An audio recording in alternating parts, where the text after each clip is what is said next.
নমস্কার বন্ধুরা, আকাশ রান্নাঘরে আপনাদের সবাইকে স্বাগত। আজকের আমি বানাচ্ছি ডিম পটল। ডিম পটল বানানোর জন্য আমি এখানে নিয়ে নিয়েছি 3টে ডিম।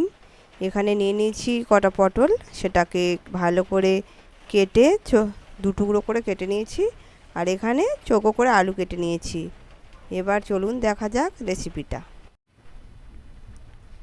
এবার আমি গ্যাসে কড়াই বসিয়ে দিয়েছি, তেলও দিয়ে দিয়েছি। তেলটা গরম হয়ে গেছে।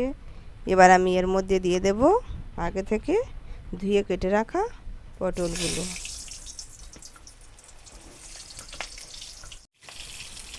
পটলগুলো দিয়ে ভালোভাবে নেড়ে চেড়ে ভেজে নেব। পটলগুলো বেশ ভালোভাবে ভাজা হয়ে গেছে, দেখতে পাচ্ছেন খুব সুন্দর একটা কালার এসছে। এবার আমি এগুলোকে নামিয়ে নেব। পটলগুলো নামিয়ে নিয়েছি। এবার ওই তেলের মধ্যে দিয়ে দেব আগে থেকে কেটে রাখা আলুগুলো আমি একটু ভালোভাবে ভেজে নেব। নাড়াচাড়া করে ভালোভাবে আলুগুলোও ভেজে নেব। যেমন পটলটা ভেজেছি ঠিক অমনিভাবেই আলুগুলোকেও আমি ভালোভাবে ভেজে নেব। আলুর মধ্যে দিয়ে দিচ্ছি একটু অল্প পরিমাণ হলুদ গুঁড়ো দিয়ে ভালোভাবে নেড়ে চেড়ে ভেজে নেব। দেখতে পাচ্ছেন আলুগুলো খুব সুন্দরভাবে ভাজা হয়ে গেছে আর খুব সুন্দর একটা কালার এসছে। এবার আমি আলুগুলোকে নামিয়ে নেব। আমি ডিমটা বাটির মধ্যে ভেঙে নিয়েছি আর এর মধ্যে একটু লবণ দিয়ে দিয়েছি। দিয়ে এটাকে আমি ভালো করে ভেজে নেব। কড়ার মধ্যে দিয়ে দিয়েছি, দিয়ে ভালো করে আমি ডিমটাকেও ভেজে নেব। এরকমভাবে সব ডিমগুলোকে আমি ভেজে নেব। ডিমটা দেখতে পাচ্ছেন খুব সুন্দরভাবে ভাজা হয়ে গেছে। এবার আমি এরকমভাবে সব ডিমগুলোকে ভেজে নেব। সব ডিমগুলো ভেজে নেওয়ার পর এবার আমি কড়ার মধ্যে দিয়ে দিচ্ছি আবারও খানিকটা তেল। তেলটা গরম হয়ে গেছে। এবার এর মধ্যে দিয়ে দেব অল্প পরিমাণ একটু চিনি। দিয়ে দিয়েছি। দিয়ে দেব অল্প পরিমাণ একটু গোটা জিরে।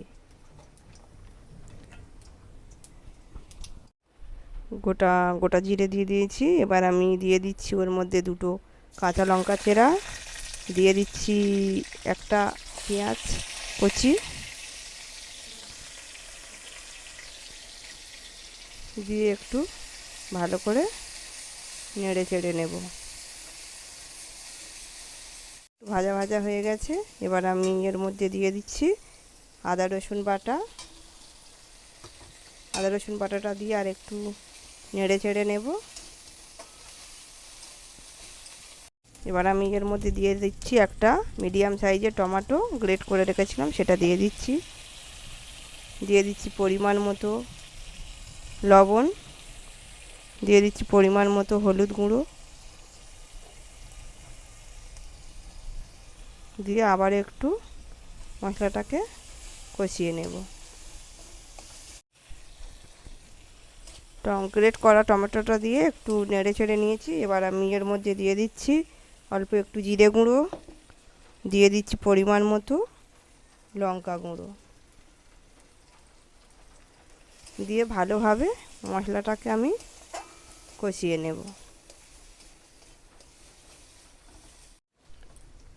আমার মশলা কষানো হয়ে গেছে। মশলা থেকে দেখতে পাচ্ছেন তেল ছেড়ে দিয়েছে আর খুব সুন্দর একটা কালার এসছে। এবার আমি ওর মধ্যে দিয়ে দিচ্ছি আগে থেকে ভেজে রাখা পটল আলুগুলো দিয়ে আমি আবারও কিছুক্ষণ নাড়াচাড়া করে নেব। পটল আলুগুলো দিয়ে আমি আরও কিছুক্ষণ কষিয়ে নিয়েছিলাম। এবার আমি এর মধ্যে দিয়ে দিচ্ছি গরম জল, দিয়ে আমি এটাকে 10 মিনিটের জন্যে রান্না হতে দেব। ফিরে এলাম 10 মিনিট পর। দেখতে পাচ্ছেন আমার তরকারিটা একদম ফুটছে টকবক করে। এবার আমি ওর মধ্যে দিয়ে দেবো আগে থেকে ভেজে রাখা ডিমগুলো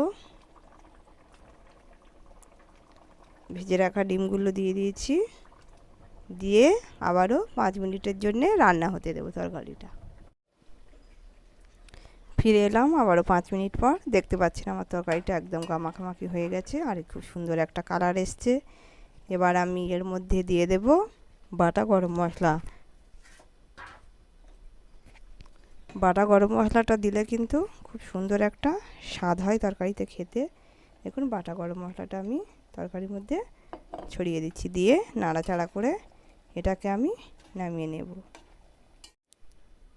রেডি হয়ে গেছে আমাদের ডিম পটলের তরকারি। দেখতে পাচ্ছেন খুব সুন্দর একটা কালার এসছে আর এটা কিন্তু খেতেও খুব সুস্বাদু। আপনারা বাড়িতে বানিয়ে দেখুন কেমন লাগলো সেটা কিন্তু কমেন্টের মাধ্যমে আমাকে জানাবেন। আর আমার চ্যানেলটিকে সাবস্ক্রাইব করে দেওয়ার অনুরোধ রইল আপনাদের কাছে। ধন্যবাদ।